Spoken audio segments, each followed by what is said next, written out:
Uzicabangile leyo nto? Eyi, angiyicabanganga, angazi nokuthi. Wena inenze ukuthi umfihlele ingane yakho yokuqala or ungachazela kahle? Ingoba bhuti angifuni ukulahlekelwa uyena.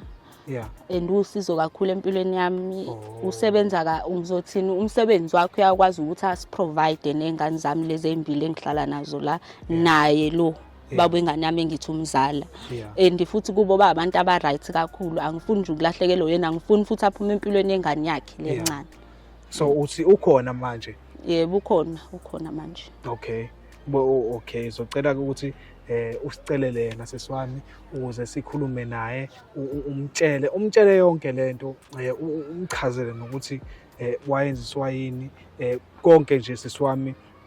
Kungabi khona okushiya ngoba sifuna ukuthi masifikile ikhulunywe yonke into, kungabi ukuthi sesihambile bese kuphuma ezinye izinto othola ukuthi zeqekile ngenkathi sikhona sesi wami.